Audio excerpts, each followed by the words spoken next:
Hey everyone, welcome back. Today we're diving into the dark, brilliant world of Arthur Schopenhauer.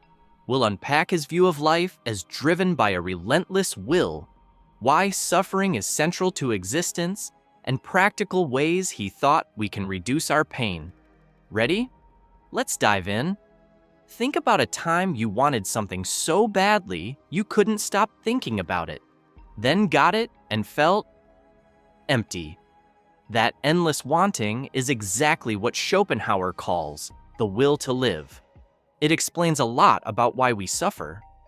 Schopenhauer reacted to Kant and mixed Western philosophy with Eastern ideas from Hinduism and Buddhism.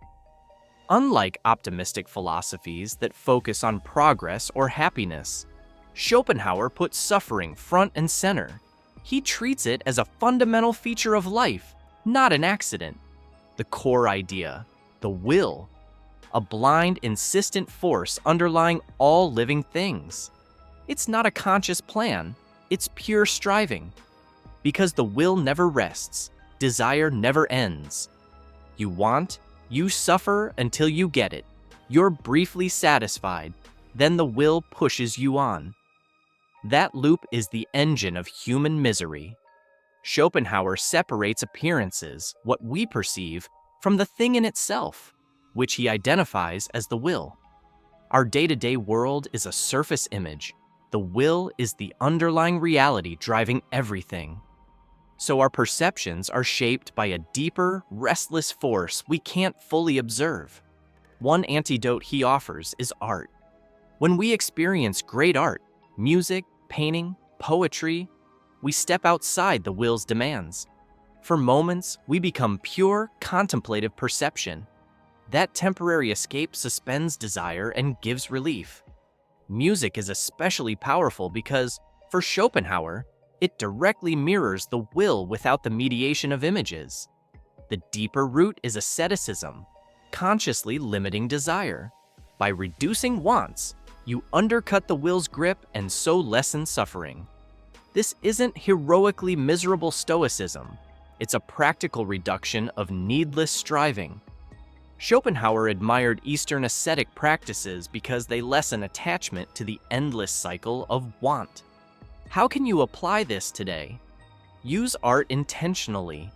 Listen to music, visit galleries, read poetry to reset your craving cycles. Practice small ascetic habits. Digital detoxes, simpler consumption, saying no more often. Cultivate contemplative time, silent walks, journaling, or short meditations to observe desires without acting. These small steps won't eliminate suffering, but they reduce its hold and give you breathing room. Although underappreciated in his, Schopenhauer influenced artists, psychologists, and later philosophers. His emphasis on suffering shaped how many creatives think about human motivation, tragedy, and art. Understanding his view helps explain a lot of modern pessimism and why art and inner discipline matter. So, Schopenhauer doesn't promise bliss. He offers map. Recognize the will's demands, use art to step outside them, and practice reducing desires to ease suffering. It's less about chasing happiness and more about shrinking pain. If that resonates, try one of the small practices we mentioned this week and observe the difference. If you enjoyed this deep dive, hit like, subscribe, and share your thoughts below.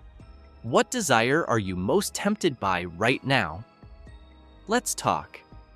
Until next time, stay curious and kind to yourself.